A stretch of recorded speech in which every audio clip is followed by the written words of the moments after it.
Magandang hapon sa inyo lahat. Ito. Yung hapon na ito, explain ko sa inyo kung paano talaga nag-ooperate ang isang airgun. Ayan, dito sa harapan ko ngayon, nandito yung mga materialis natin. Kaya atras lang yung konti. Ayan, hindi nga siya... Ayan. Ito po ay isang receiver kasi siya yung kaya siya tinawag na receiver kasi sa kanya lahat kumbaga siya yung main part ng isang airgun. Dito ina-attach yung offset kagaya nito, then yung regulator tanks dyan, tapos siya yung nagre-receive ng mga parts na yan. Kagaya nito, ayan, ito po yung Nimrod, ayan. Kaya lang ito, pakita ko nga rin sa inyo kung yung dalawang klase ng pag-adapt ng offset.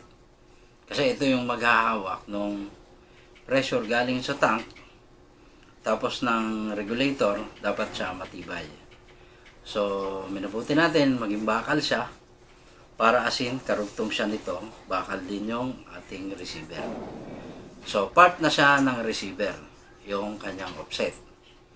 So, dito ilalagay yung regulator, i-adapt yung regulator, i-adapt yung tangke, tapos, yung gauge.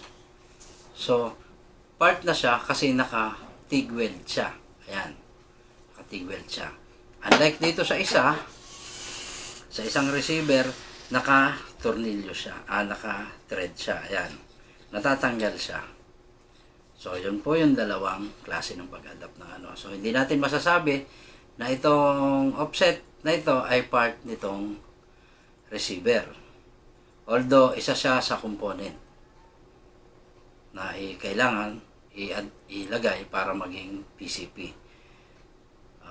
Kasi siya ay naka-thread, natatanggal. So, hindi siya naka-weld. Although, naka-adapt siya, naka-thread siya, hindi siya naka-weld, hindi siya welded dito. So yun na po yung dalawang klase ng pag-adapt ng offset. Ngayon, explain ko naman sa inyo, ayan, papakita ko rin sa inyo, itong regulator. Yan, ang dami kasi, kanina lang, ang dami mga tawag sa akin, nagtatanong tungkol sa regulator. So, ito, ituturo ko sa inyo ulit yung principle na regulator. Ito po, dito po yung kanyang input. Hindi lang buo kasi itong itong regulator ko. Kasi ito lang yung nadampot ko. So, ito yung regulator niya. And then, ito yung housing niya. Ngayon, ito yung laman na nagre-regulate talaga ng hangin. Itong parte na ito, pag nandito sa loob, yan, kaya mapapansin nyo, hindi ganun kakapal. Although aluminum siya, hindi ganun kakapal yung parting may thread niya. Kasi walang hangin sa part na yan. Ito po, kaya meron ditong o-ring, ibig sabihin, dito lang yung hangin. May butas po yan, maliit sa loob. Ayan, ayan. May butas siya. Ganyan, papasok dun sa loob. Papunta naman dito sa puno. Ayan. So, yung output niya, papasok siyang ganon, papasok siya dito sa butas. Ito, may dalawang butas siya. Papasok siya dyan, hanggang dyan lang siya kasi yung may o-ring siya dyan. So, walang hangin dito sa gitna. Itong mga disc, walang hangin sa lugar na yan. Pag nagkaroon ng hangin dyan, sisingaw na yan. So, sira na yung inyong regulator. Either yung o-ring o yung housing nagkaroon damage o nagkaroon ng damage itong piston. So ito po,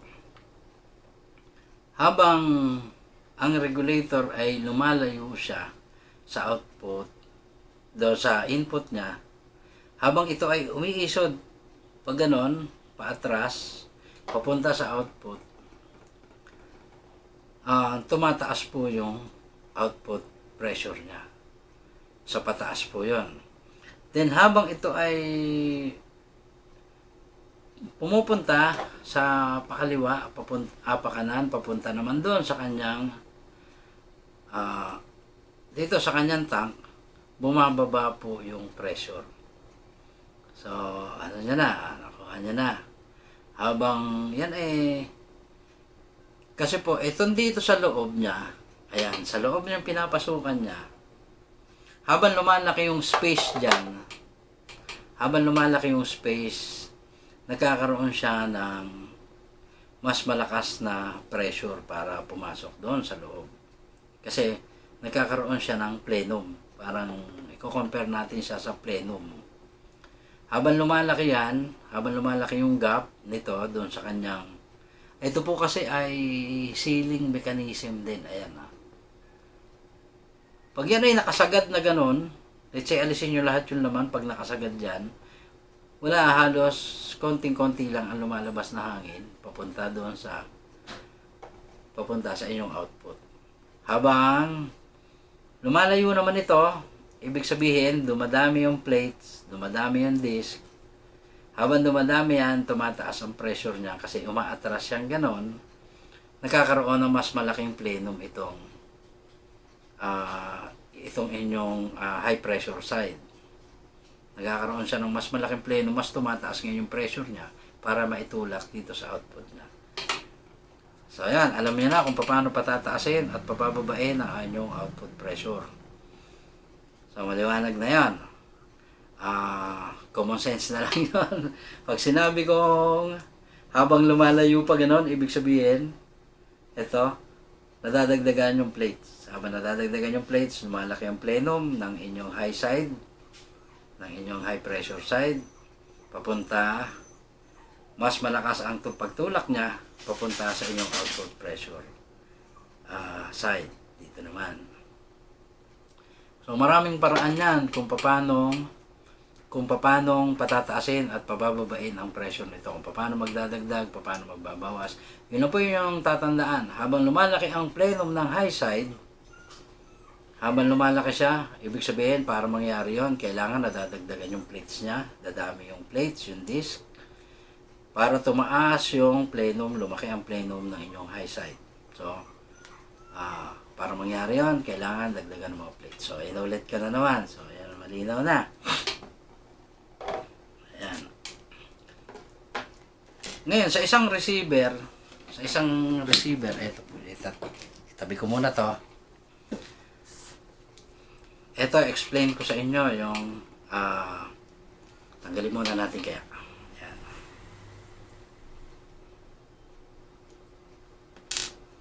Ayan, muna natin to. Paliwanag ko sa inyo kung bakit. Ayan, paliwanag ko sa inyo kung bakit nagustuhan ko itong modelong to. Taurus na airgun. Dahil sa pagkakagawa nila ngayon, sa design nila ngayon ito. Ayan, tingnan nyo, kagaya na sinasabi ko sa inyo, sa isang kwarto, habang lumiliit yung pinto, mas maalwan buksan. Kasi yung pagpasok mo ganyan, yung itinutulak ng hangin, pagbukas ng pinto, mas maliit yung tumutulak sa hangin pa ganon. So, mas madali siyang buksan. Ngayon, ganun din ito. Ayan, kita nyo yung kanyang ito yung kanyang discharge valve or ito yung firing pin. So, sealing mechanism ng discharge valve. Ayan, kita nyo na. Maliit lang. Tapos, purong ano na siya, A-style plastic. Industrial plastic na siya. Kaya nagustuhan ko itong model na ito. So, kagaya ng sinabi ko sa inyo, ang modelong ito ay mayroon siyang room. Ayan. Ito yung room niya. Oh. Yan yung room niya. At tapos ito yung pinto. Once na bumukas yan, nandito siya, nakalagay siya. Ayan. Nandito yung hangin. Yung output niya. Yung output plenum. Yung plenum niya, nandito. Once na tumulak yan, yung firing pin, bubukas yan sa loob, paakyat dito sa inyong transfer port. Tawag niyan, transfer port. Tatandaan niyo yan, transfer port. Yung transfer port, yun yung butas. Transfer port, pakyat. Yan, since nandito ito, medyo maliit pa nga ang butas. Maliit, palalakihin ko to ng konti. Depende. Ito sa magiging performance pag nabuo na. So, ayan. Nandito siya. Dadaan yung hangin sa transfer port. Yan, pag ganyan. At lalabas dito. Ito naman po dito ay barrel na yan. Pagpasok ng hangin dyan, lalabas, dadaan sa transfer port, yun ay magtutulak. So, ito yung inyong pinto. Ayan. Kita nyo, ang firing pin, yan yung pinto.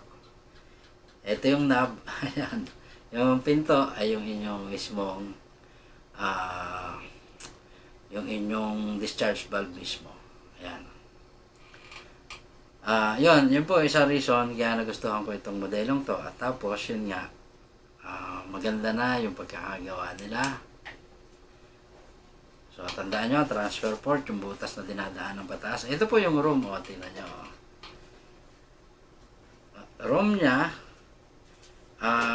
papunta doon sa kanyang plenum. Yung plenum, yung pinaka kwarto talaga, bukas siya dito. Parang, kumbaga, yung sala nyo, walang pintuan yung mas malaking kwarto. Yung inyong living room, walang pintuan yung pinaka-kwarto mismo. So, yan siya. Yan, tapos na tayo doon sa pakikita ko sa inyo. Ayan, yan yung hindi nyo nakita kanina. So, ito yung regulator. Yun yung sinasabi ko sa inyo. Ito yung high side and then the output side or low side. Ito. Nasa kanan, yung dito sa kanan yung low side and then the high side. Habang lumalaki yung ayan. Habang lumalaki o kumakapal yung inyong disc. Ayan, nakaganyan siya dito. Habang lumalaki ang plenum niyan dito sa loob ng inyong regulator, tumataas yung kanyang pressure para ilabas doon sa output. Sa output niya, dito sa low side. Kaya yan, para pataasin ang output, dadagdagan nyo ng disc para umatras siyang ganon. Diba? Dito, hindi na yan aatras. Agad dyan palagi. Kasi may spring din yan dito sa puno. May spring yan dyan na palagi sa kanyang nakatulak. So, kung gusto nyo pang pababain, may isang technique pa ko sa inyo. Patitigasin nyo konti yung spring. Halimbawa, natataasan kayo sa output, patigasin nyo ng konti yung spring. So, yan yun. Ito yung inyong offset, which is, ito na yung low side. Yan, yung low side. At yung sinasabi ko sa inyong pinto, ayan, nandito. Ayan, yung pinto. Para lumabas yung tubig na nasa container, kailangan merong takip or merong gripo. Ito po yung nagsisilbing gripo. Kung gaano kalakas yung pagbukas, ganoon din kalakas yung ilalabas ng hangin galing dito sa kanyang plenum. Ito po, tandaan nyo ito ang plenum ng ating mga air gun. Yan yung plenum niya. Ito naman ay barrel port na to. Yung barrel port, part siya ng receiver. Yung barrel port, dito inilalagay yung barrel. So, ayan. Diyan sinusuksok yung barrel. Kagaya nito. O, ayan. Nakalagay na yung barrel sa kanya. So, yun yung barrel port. So, simpleng explanation, mabubuo nyo yung mga airgun na kayo mismo, kayang-kaya nyo yan. Siguro, sa mga susunod, dadagdagan natin yung ating explanation hinggil naman sa ibang mga bagay. Ito ay pinakita ko lang sa inyo para doon sa mga may mga sariling organ na gusto mag-convert, andito naman po tayo palagi para magbigay sa inyo ng mga payo sa video. Susundan nyo lang po itong ating mga video at palagi po akong mag-upload ng mga video para sa karagdagan ng ating kaalaman. Kahit ako matututo rin ako eh. Kasi natututo rin ako dito sa ginagawa ko. At ganun din kayo. Sana ay may natutunan din kayo kahit konti.